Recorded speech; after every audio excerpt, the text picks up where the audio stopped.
हरे कृष्णा सभी दोस्तों को। चले आज का सेशन स्टार्ट करेंगे। बात करेंगे निफ्टी, सेंसेक्स, बैंक निफ्टी और मिड कैप में कल का मार्केट किस तरह से परफॉर्म करेगा। हाँ जी, कल हमारा सेंसेक्स का वीकली एक्सपायरी होने जा रहा है, तो बहुत इंपॉर्टेंट कल का मार्केट होने जा रहा है। और अब हम ये भी देख रहे हैं कि मार्केट में वॉलेटिलिटी आ चुकी है, जो कि हम देख रहे थे लगातार भैया 6-7 दिनों से मार्केट लगातार कोई वॉलेटिलिटी मार्केट में होती नहीं थी। सीधा मार्केट बड़ा गैप अप होता था और पूरा स्लो डाउन हो जाता था। लेकिन कल हमने देखा, जैसा कि मैंने आपको बताया भी था, कि मार्केट को सिर्फ एक बार नीचे आना है।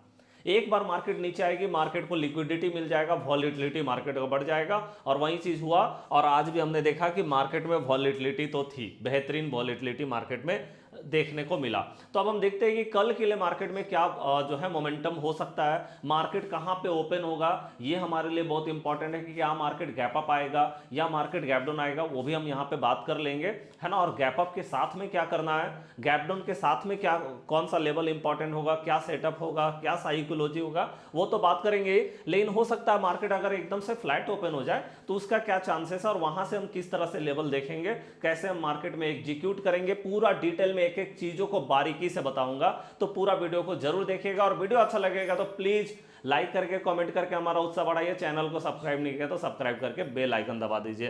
तो चलिए जी, सबसे पहला तो हम देखते हैं कि आज का जो बाजार था, जहां पे हमने देखा क्या, हमने देखा एक बड़ा गैप अप। ओके, क्योंकि आप जानते हैं लास्ट का कैंडल जो हमारा बनता है ना, वो एडजस्टमेंट कैंडल होता है, इसका कोई मतलब है नहीं। तो आप जानते हैं कि यहां से आप बोल सकते हैं कि ये बड़ा गैप अप मार्केट में देखने को मिला। लगभग 600 प्लस पॉइंट का गैप अप सेंसेक्स में हमको देखने को मिला। दिन भर में हमने देखा ये पूरा मार्केट ने गैप को कवर किया था। ओके, और यहीं पे फिर से मार्केट ने वापस से आज सपोर्ट भी लिया है, सपोर्ट लेकर के मार्केट अपसाइड में जा रही है। तो एक बड़ा गैप अप मार्केट में देखने को मिला। बड़ा गैप अप क्यों हुआ, क्योंकि हॉर्मुज ओपन होने का जो न्यूज निकल करके आया कि बहुत जल्दी हॉर्मुज ओपन हो सकता है, जिसके कारण हमने देखा ऑयल का प्राइस एकदम से डाउन गिरी। और साथ में हमने देखा पूरा यूएस मार्केट जो है पॉजिटिव रहा, पूरा का पूरा यूएस टेक्नोलॉजी सेक्टर जो है वो पॉजिटिव रहा। साथ में हमने देखा कि हमारा मार्केट भी एकदम से बड़ा गैप अप लेकर के आया। ओके, तो चलिए अब हम देखते हैं कि आगे किस तरह से मार्केट जो है वो काम कर सकती है। तो सबसे पहले तो एक बार देख लेते हैं कि न्यूज क्या है। आइए एक बार न्यूज पे ध्यान दीजिएगा, क्योंकि न्यूज आप जानते हैं बहुत इंपॉर्टेंट हो जाता है कि भैया, है ना। तो आप देखिए, सबसे पहला तो अगर हम यहां देखें रिजर्व बैंक, आज आप जानते हैं रिजर्व बैंक का डेटा आया, जहां पे हमने क्या देखा, आरबीआई, हाँ जी, आरबीआई के गवर्नर ने क्या किया, आरबीआई ने रेपो दर को स्थिर रखा। रेपो रेट जिसको हम बोलते हैं, रेपो रेट मतलब जिस रेट से आरबीआई जो है जितने भी कॉमर्शियल बैंक है, चाहे वो एचडीएफसी बैंक है, आईसीआईसी बैंक है, या भाई स्टेट बैंक ऑफ इंडिया, जितने भी बैंक है, उन बैंकों को जिस रेट से लोन देती है वो रेट रेपो रेट कहलाता है। और जिस रेट से कॉमर्शियल बैंक कस्टमर को, मतलब भाई आम जनता को जिस रेट पे लोन देते हैं, वो इंटरेस्ट रेट कहलाता है। तो आप जानते हैं कि अगर आरबीआई जो है रेट को बढ़ा देगी तो फिर बैंक भी अपना रेट को बढ़ा देंगे, तो लोन महंगा हो जाएगा, ज़्यादा से ज़्यादा लोन लोग नहीं लेने लगेंगे, मतलब मार्केट में ज़्यादा से ज़्यादा पैसा नहीं जाएगा, है ना। तो ये कब सिचुएशन में किया जाता है, जब इन्फ्लेशन बढ़ जाती है, जब एकदम से हम देखेंगे महंगाई बढ़ जाती है, तो महंगाई को कंट्रोल करने के लिए रेट को बढ़ाना पड़ता है, रेट बढ़ाती है ये। और जब भैया हम देखते हैं कि महंगाई जो है वो एकदम जितना एक्चुअल में एवरेज होना चाहिए उससे भी कम चला गया, तो उसके बाद क्या करता है, ये रेट को घटा देता है। तो आप जानते हैं कि अभी हॉर्मुज क्लोज है, तो वहां पे हम देख रहे थे कि भाई ऑयल का प्राइस जैसे जैसे बढ़ेगा वैसे वैसे हम देखेंगे कि इन्फ्लेशन बढ़ता चला जाएगा, महंगाई बढ़ता चला जाएगा, तो रेट बढ़ सकता है। लेकिन इधर हमने देखा कि हॉर्मुज जो है ओपन होने का न्यूज लगातार निकल करके आ रहा है, फेड ने जो है अपना रेट को अनचेंज रखा था। तो हम जैसा एक्सपेक्टेशन कर भी रहे थे कि आरबीआई भी अपना रेट को अनचेंज ही रखेगा, और वही निकल करके आया। जितना एक्सपेक्टेशन हमने किया था वही निकल करके आया, मतलब जितना एक्सपेक्टेशन लगाया गया था वही हुआ। इसीलिए मार्केट में कोई बहुत ज्यादा इंपैक्ट इसका नहीं देखने को मिला। आप यहां देखो, भारतीय रिजर्व बैंक आरबीआई ने रेपो दर को 5.25% पर अपरिवर्तित रखने का फैसला किया, जो एक स्थिर मौद्रिक नीति का संकेत है। मतलब आप देख रहे हैं कि यहां पे इन्होंने अनचेंज छोड़ दिया, इन्होंने 5.25 में अनचेंज छोड़ दिया, इन्होंने जो है यहाँ पे कोई भी चेंजेस नहीं किया रेट में। और यही जब फेड का भी जो है अनाउंसमेंट आया था, तो फेड ने भी 3.5% पे अपना जो रेट है उसको फिक्स किया था। ओके, तो जैसा एक्सपेक्टेशन लगाया जा रहा था कि रेट अनचेंज हो सकता है, वही हुआ। अब बात है कि इसका कितना इंपैक्ट मार्केट में देखने को मिलेगा। तो आप देखो सिंपली कि भैया जितना एक्सपेक्टेशन हम करते हैं, मतलब जितना मार्केट या एक्सपर्ट जो है जितना एक्सपेक्टेशन करते हैं, अनुमान जितना लगाया जाता है, अगर उससे ज़्यादा हो जाता है रेट तो मार्केट में निगेटिव इम्पैक्ट होता है। जितना अनुमान लगाया गया उससे कम अगर रेट निकल करके आया तो वो पॉजिटिव इम्पैक्ट होता है मार्केट के लिए। लेकिन आप देख रहे हैं रेट जितना अनचेंज है ना, जितना एक्सपेक्टेशन था उतना ही आया, तो इसका बहुत ज़्यादा खास इम्पैक्ट मार्केट में नहीं मिलेगा पड़ेगा, है ना। लेकिन हाँ एक जरूर है कि भाई 5.25 हॉर्मुज क्लोज होने के बाद भी अगर रेट अनचेंज है, इसका मतलब इन्फ्लेशन कंट्रोल में है। और अगर इन्फ्लेशन कंट्रोल में है तो ये मार्केट जो है ना वो थोड़ा पॉजिटिव इसको लेकर के चलेगी। ओके, तो हम इसको एक बोल सकते हैं कि हाँ थोड़ा पॉजिटिव मोमेंटम इसके कारण आ सकता है मार्केट में। अब हम देखते हैं दूसरा नंबर न्यूज और क्या निकल करके आया है। तो एक और आरबीआई ने अनाउंसमेंट किया, उसको हम देख लेते हैं। हाँ जी, आरबीआई ने जीडीपी पे भी अपना अनाउंसमेंट दिया। यहाँ पे क्या बोला आरबीआई ने, वित्त वर्ष 2027, आप देखो 2027 के जीडीपी वृद्धि दर में संशोधन किया। जीडीपी जो हमारा जितना वृद्धि होना चाहिए उसमें संशोधन किया। उन्होंने क्या बोला है कि भैया यहाँ जो है आप देखिए, आरबीआई गवर्नर ने वित्त वर्ष 2027 के लिए भारत की वास्तविक जीडीपी, हाँ जी जीडीपी वृद्धि दर का अनुमान पिछले अनुमान 6.6 से बढ़ाकर 6.7 कर दिया है। तो अब देखो इसका तो पॉजिटिव इंपैक्ट देखने को मिलेगा ना। पहले हमारा जीडीपी 6.6% से बढ़ सकता था ऐसा अनुमान लगाया गया, अब आरबीआई ने जो है 6.7% का अनुमान लगाया। मतलब कहीं ना कहीं जो है थोड़ा बढ़ा करके जीडीपी जो है हमारा निकल करके आया अनुमान एस्टिमेटेड बेसिस पे। तो जो आर्थिक दृष्टिकोण में मामूली सुधार का संकेत है। यहाँ बता भी रहा है कि भाई थोड़ा सा हमारा इकोनॉमी में जो है ये चीज़ का पॉजिटिव इम्पैक्ट देखने को मिलेगा। तो ये भी कहीं ना कहीं पॉजिटिव न्यूज़ है। लेकिन एक सबसे बड़ा पॉजिटिव न्यूज़ जो वो निकल करके आया अभी, वो है भाई ये अभी जस्ट 4-4:30 बजे का न्यूज़ ये निकल करके आया है। और ये क्या है, हॉर्मुज जल डमरू का दक्षिणी भाग है ना, एक भाग जो है वो ओपन हो गया, ऐसा न्यूज निकल कर क्या है। अमेरिका के केंद्रीय कमान ने घोषणा की है कि हॉर्मुज जल डमरू में दक्षिणी मार्ग, देखिए दक्षिणी मार्ग है ना, दक्षिणी मार्ग सभी जहाजों के लिए सुलभ है।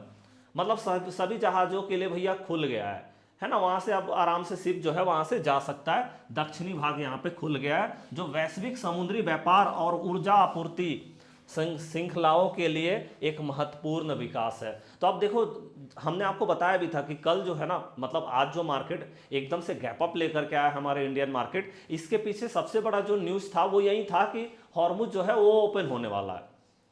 और ट्रम्प ने भी जो है अल्टीमेटम जारी कर दिया है कि भैया या तो बुधवार को, मतलब जो कि आज का दिन है, या तो आज या तो कल, मतलब थर्सडे को है ना, ये 2 दिन में कभी भी हॉर्मुज जो है वो ओपन हो जाएगा, है ना। और आप देख भी रहे कि एक भाग जो है ओपन होने का न्यूज निकल करके आ गया। तो अब हम देखेंगे कि ऑयल के प्राइस में इसके कारण जो है ऑयल के प्राइस में हमें गिरावट देखने को मिलना चाहिए। ऑयल का प्राइस जो है वहां पे गिरावट देखने को मिलेगा। और आप जानते हैं अभी सबसे बड़ा मुद्दा जो है ऑयल का प्राइस है। ऑयल का प्राइस अगर नीचे जाएगी तो इसमें कोई डाउट नहीं है मार्केट अपसाइड में जाएगी।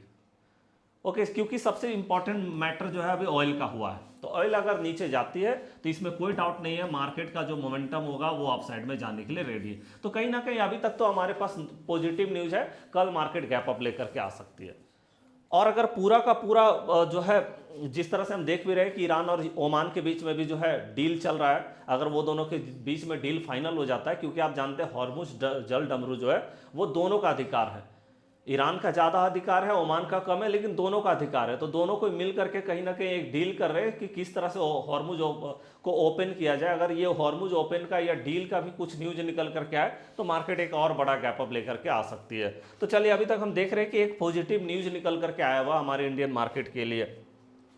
तो अब हम देखते हैं कि किस तरह से कल हमें मार्केट में काम करना है। तो हम सिंपली आपको ना पहले सेंसेक्स बता देते हैं, एकदम नॉर्मली, एकदम आराम से लेवल लिखेगा, एकदम नॉर्मल मैंने आपको लेवल बता रखा है यहाँ पे। देखिए अब आप यहाँ पे देखो मार्केट जो है 78,581 में मार्केट क्लोज हुआ है। आप एक बात यहाँ पे समझ लीजिए कि यहाँ जो है 78,500 का साइकोलॉजिकल लेवल है। नोट कीजिएगा, एक एक चीज को मिस मत कीजिएगा प्लीज। ओके, तो यहाँ पे आप देख रहे हैं ये साइकोलॉजिकल लेवल है। जब तक इस लेवल के सामने में मार्केट खड़ी है डिसीजन बनता ही नहीं मार्केट के अंदर में। ना तो हम अप साइड के लिए मार्केट में जाएंगे, ना तो हम डाउन साइड के लिए मार्केट में जाएंगे। डिसीजन ले ही नहीं सकते इस लेवल पे हम, साइकोलॉजिकल लेवल है भाई। लेकिन हाँ, अगर यहां से आप देखो, यहां से हम 100 पॉइंट का बफर लेकर के चलेंगे, मतलब 100 पॉइंट मतलब 78,600, और यहां पे हम लेंगे 78,400 का, यह हमारा बफर हो गया। अगर यहां से मार्केट अप साइड में गई तो देखिए अप साइड में ज्यादा पोटेंशियल है मार्केट के पास अभी। अगर इसके ऊपर मार्केट जाती है, चाहे भाई वो रैली करके जाए, कैंडल बना के जाए, हो सकता है मार्केट सामने से ओपन हो जाए या थोड़ा गैप डाउन हो जाए, जैसे भी हो, अगर मार्केट अपसाइड में जाती है तो हमें ये देखना है कि 78,600 के ऊपर मार्केट एक ग्रीन कैंडल क्लोज करे, बुलिश कैंडल क्लोज करे।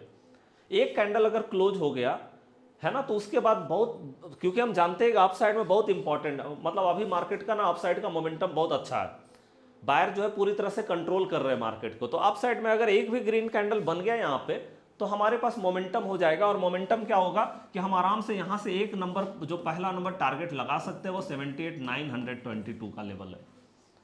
और इसके ऊपर अगर मार्केट जाती है तो यहाँ से भी टारगेट नंबर 2 जो हमको देखने को मिलेगा 79,57, और उसके बाद हमें टारगेट नंबर 3 जो है 79,151 का लेवल। तो ये आप देख रहे हैं कि मतलब एक सॉलिड मोमेंटम ये हमको मिलेगा, जो कि हम देख सकते हैं कि लगभग 300 प्लस पॉइंट का मोमेंटम हमको यहाँ पे देखने को मिलेगा। मतलब यहाँ से जैसे ही 600 के ऊपर गई मोमेंटम हमको मिलेगा। लेकिन हाँ, अब बहुत लोग ये भी बोलते हैं कि भैया मान लो 600 के ऊपर मार्केट क्लोज हो गया, ठीक है, ग्रीन कैंडल क्लोज हो गया, तो क्या यहीं पे एंट्री बनाया जाता है? इसको मैं थोड़ा बारीकी से आपको जरूर बताना चाहूंगा। अगर आप इंटरेस्टेड है तो कमेंट बॉक्स में जरूर बताइएगा कि हाँ भाई ये टॉपिक अच्छा लगा, है ना। तो देखिए मैं आपको ये बता देता हूं कि जैसे 78,600 के ऊपर हमारा ग्रीन कैंडल क्लोज हो गया, अब आपको क्या करना है, यहां पे एंट्री नहीं बनाना, अब आपको रीटेस्ट करने का वेट करना है।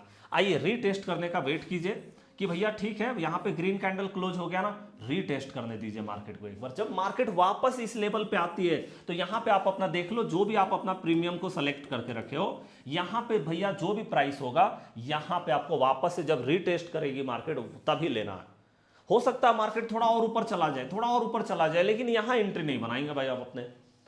क्या ऐसा नहीं कि एकदम ब्रेकआउट हुआ और एंट्री बना दिए, हमको रीटेस्ट करने का वेट करना ही है मार्केट में। यही सबसे अच्छा तरीका है मार्केट में काम करने का। नहीं तो भैया आप पता चलता है ना कि हम हायर प्राइस पे ले लेते हैं और उसके बाद हम मार्केट में फंस जाते हैं। वापस मार्केट जब नीचे आती है तो हमारा स्टॉप लॉस चला जाता है, क्योंकि इतना बहुत ज़्यादा बड़ा हम स्टॉप लॉस रख नहीं सकते मार्केट में, आप जानते हैं। जितना ज़्यादा मतलब जितना कम स्टॉप लॉस आप रखते हैं उतना ज़्यादा। लेकिन हाँ, ये भी बात है कि भैया स्टॉप लॉस अगर आपने सही जगह पे रखा है तो आपका एंट्री भी सही जगह पे होना चाहिए। अगर स्टॉप लॉस छोटा है तो एंट्री सही जगह पे होगा तब तो। अब भैया एंट्री यहाँ पे एक्चुअल में लेना और आपने एंट्री यहाँ पे ले लिया, तो आप देख रहे हैं कितना का डिफरेंस हो जाएगा। इतना तो हमारा स्टॉप लॉस ही होता है, वापस मार्केट नीचे आएगा स्टॉप लॉस ले लेगा। तो एंट्री सही जगह पे करना जरूरी है। तो ध्यान रखिएगा 58,600 पे मार्केट अगर ग्रीन कैंडल बनाए पहले और उसके बाद वापस रीटेस्ट चाहे जब भी करें, थोड़ा ऊपर जा करके नीचे आए, लेकिन वेट कीजिएगा पेशेंसली। जब आएगा रीटेस्ट करने के लिए तब हम यहां से एंट्री बनाएंगे, है ना। और यहां से फिर हम देखेंगे target number 1, target number 2, target number 3। ये ध्यान रखिएगा, बहुत इंपॉर्टेंट है, अच्छे से नोट कर लीजिएगा। ओके, तो ये हमारा अपसाइड का हो गया। अब देखो यहाँ पे जैसे ही आप देखो ये मतलब आप देखोगे 79,057, मतलब यहाँ पे आप बोल सकते हो 79,000 का एक साइकोलॉजिकल लेवल भी है। इसके ऊपर थोड़ा बहुत मार्केट जा सकता है, जैसे यहाँ पे कॉल बायर को फंसाता है मार्केट, है ना, मतलब अट्रैक्ट करता है कि देखो भाई 79,000 का साइकोलॉजिकल लेवल ब्रेक हो गया मार्केट में, तो मतलब अट्रैक्ट करने के लिए थोड़ा ऊपर मार्केट जाती है। लेकिन यहाँ पे आपको ये पता होना चाहिए कि मार्केट का रेसिस्टेंस है, इसीलिए आपको या तो एकदम से स्टॉप लॉस टाइट करके रखना होगा, या तो आप अपना एकदम से हल्का क्वांटिटी कर लीजिए। यहाँ पे यहाँ तक आप आराम से क्वांटिटी लेकर के जा सकते हैं, लेकिन इसके ऊपर जाने लगा हल्का क्वांटिटी, मतलब कुछ तो बुक कर लीजिए आपने, है ना। तो ये चीज़ है। और यहाँ पे जब टॉप में मार्केट आ जाए तो यहाँ पे आप एक चीज़ को जरूर देखिए कि क्या यहाँ पे हमको कोई सेटअप मिल रहा है। कैसा सेटअप भाई? बेयरिश सेटअप, क्योंकि रिवर्सल का चांसेस रहता है मार्केट में। हाँ, ये जरूर है कि ऐसा हम नहीं बोलते कि एकदम से जहां से चला मार्केट वहीं पे रिवर्सल कर जाएगा, लेकिन हो सकता है कि जितना मोमेंटम मार्केट में हुआ उसका 50% आप देखते हैं पहले कि भैया जितना मोमेंटम अभी तक हुआ, जहां से मार्केट ओपन हुई या जहां क्लोज हुआ था वहां से उसका 50% हम देखते हैं कि 50% मार्केट जो है यहाँ पे रीटेस्ट करने के लिए आ सकती है।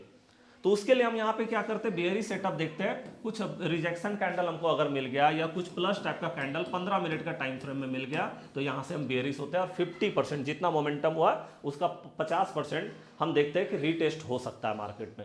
और वापस जब इस लेवल पे आती है तो फिर से हम यहाँ से अपना सेटअप को देखते हैं कि अगर कुछ सेटअप बुलिश मिलता है तो यहाँ से बुलिश हो सकते हैं मार्केट में। तो ये मैंने बहुत बारीकी से आपको बताया है क्योंकि ये बहुत इंपॉर्टेंट है। अगर भाई मैं सिर्फ ऐसे ही ऊपर ऊपर एनालिसिस करूंगा तो शायद अच्छा नहीं लगेगा, इसलिए मैं अब अपने क्लास में ना थोड़ा सा बारीकी से आपको एनालिसिस बता रहा हूँ, है ना। चाहे भैया मैं सिर्फ आपको सेंसेक्स ही बताऊँ, लेकिन इंपॉर्टेंट, क्योंकि कल एक्सपायरी भी है, ज़्यादातर लोग सेंसेक्स में ही काम करेंगे, और यहाँ मोमेंटम बनेगा तो निफ्टी में भी बनेगा, निफ्टी में बनेगा तो यहाँ भी बनेगा, दोनों इंडेक्स सेम है। अब हम बात करते हैं डाउन साइड का। भैया यहाँ पे हम देखेंगे कि आप देख रहे हैं कि मैंने आपको बताया है कि बफर जोन 58,400 का लेना है, क्योंकि 58,500 हमारा साइकोलॉजिकल लेवल है। इसके नीचे अगर मार्केट आई तो यहाँ से एक बेहतरीन टारगेट नंबर 1 58,288 का, और टारगेट 212 का टारगेट नंबर 2, ये हमको मिल जाएगा। और इसके नीचे अगर मार्केट जाती है तो इसके नीचे एक बेहतरीन मोमेंटम 78,000 का मिल जाएगा। तो ये आप देख रहे हैं किस तरह का टारगेट है।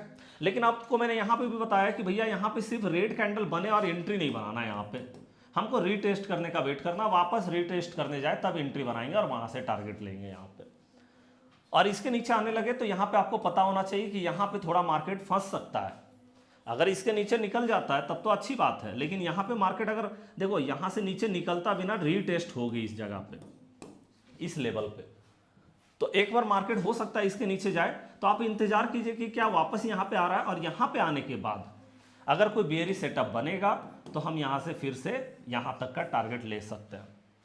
हाँ, जब 78,000 का साइकोलॉजिकल लेवल में आ जाए तो आपको पता होना चाहिए कि भैया मार्केट का सपोर्ट आ चुका है, यहाँ पे अगर कुछ बुलिश सेटअप मिले यहाँ से फिर हम अप साइड के लिए जा सकते हैं मार्केट में। तो बस सिंपल मैंने आपको लेवल बताया। और रीटेस्ट, ध्यान रखिएगा, ये सबसे इंपॉर्टेंट वर्ड होगा रीटेस्ट, क्योंकि रीटेस्ट पे जब आप एंट्री बनाते हैं ना वहाँ से मोमेंटम बेहतर मिलता है, और आप एकदम ऊपर ऊपर में एंट्री बनाते हैं ना वो सबसे ज़्यादा मिस्टेक हो जाता है। तो एकदम से टॉप पे एंट्री नहीं बनाना, कभी भी ब्रेकआउट हो गया तो वहाँ एंट्री नहीं बनाना, पहले आपको रीटेस्ट करने देना, पेशेंसली एकदम इंतजार करना पड़ेगा। क्योंकि कभी कभी ऐसा होता है ना कि भाई मार्केट एकदम ब्रेकआउट किया और ऊपर ऊपर ऐसे ऐसे जा रहा है, तो हमारा पेशेंस एकदम से चला जाता है कि भाई ये तो मार्केट ऊपर ही जा रहा है, ये रीटेस्ट कर ही नहीं रहा है, हमारा पेशेंस चला जाता है और हम एंट्री बनाते हैं एकदम टॉप में जा करके, और मार्केट बाद में घूमती है और हमारा स्टॉप लॉस ले जाती है। तो हमें पेशेंसली इंतजार करना पड़ेगा मार्केट में। तो रीटेस्ट बहुत इंपॉर्टेंट वर्ड है, ठीक है जी। तो ये हमारा सेंसेक्स में मैंने आपको बता दिया कि क्या करना चाहिए। आइए अब हम थोड़ा निफ्टी का भी डिस्कशन कर लेते हैं। देखिए मैं आपको निफ्टी में ना सिंपली, क्योंकि निफ्टी और सेंसेक्स में कोई डिफरेंस नहीं है, तो मैं आपको सिंपली एक दिन का टाइम फ्रेम में दिखा देता हूं। मार्केट जहां पे सपोर्ट ले रही है वो हमारा ये गैप है। एक चीज को आप देखिएगा यहाँ पे, मतलब ये गैप के सामने आ रही है और मार्केट को सपोर्ट मिल रहा है यहाँ पे, मतलब अभी सबसे इंपॉर्टेंट फैक्टर ये गैप हो गया है। ओके, तो अब हम यहाँ पे देखेंगे कि ये गैप और इधर जो हम देख रहे हैं यहाँ पे ये गैप, ये दोनों बहुत इंपॉर्टेंट है। मतलब आप इस बीच में ट्रेड कर सकते हैं, जो कि आप यहाँ पे देख रहे हैं 24,700, मतलब एक रेसिस्टेंस आप मान के चलो 24,700 पे बेहतरीन रेसिस्टेंस है। और नीचे में अगर हम सपोर्ट की बात करें तो यहाँ पे आप देख सकते हैं कि सपोर्ट जो हमको मिल रहा है 24,500, मतलब 24,500 और 24,700 इसके बीच में मार्केट में ट्रेड हो रही है। मतलब जैसे ही 700 की तरफ, 700 भी क्यों, 650 के ऊपर मार्केट जाने लगे तो समझ जाओ कि रेसिस्टेंस आ गया मार्केट का, और जैसे ही 550 के नीचे जाने लगे तो समझो सपोर्ट आ गया। तो यहाँ पे आपको क्या देखना है, यहाँ पे बुलिश सेटअप देखना है, और यहाँ पे आपको क्या देखना है, यहाँ पे आपको बेयरिश सेटअप देखना है। ओके, तो ये लेवल पे नजर रखिएगा। ये मैंने आपको ओवरऑल बता दिया, बाद बाकी सेंसेक्स में तो बता ही दिया, उसमें बनेगा तो निफ्टी में भी सेटअप हमारा बन जाता है। अब हम आते हैं बैंकिंग सेक्टर, जो कि सबसे बड़ा सेक्टर है भाई। ये जिस साइड में मोमेंटम करेगी पूरा मार्केट वैसे ही मोमेंटम करेगा, है ना। तो यहाँ पे अगर हम देखें तो हमारा क्या दिख रहा है, यहाँ पे भी वही चीज दिख रहा है कि ये गैप का सपोर्ट ले रही है मार्केट यहाँ पे, और ये गैप कहाँ पे है भाई, तो लगभग आप बोल सकते हैं 57,500, मतलब ये 57,500 या इसके नीचे मार्केट आने लगे तो समझ जाइए कि मार्केट का सपोर्ट आ रहा है। ओके, और अगर हम यहाँ पे देखें टॉप में, तो टॉप में हम देख रहे हैं कि मार्केट जो है 58,000 का यहाँ पे रेसिस्टेंस ले रही, मतलब 500 पॉइंट का मोमेंटम जो है बीच में मार्केट का है। तो आप देख लो, टॉप में जाती है तो गिर सकता है, और अगर नीचे आती है तो फिर वहाँ से सपोर्ट ले सकता है मार्केट। तो ये चीज़ को ध्यान रखना। ऐसे मैं आपको बता दूं कि ओवरऑल मार्केट का जो सेंटीमेंट मेरे को दिखाई दे रहा है वो पॉजिटिव नज़र आ रहा है।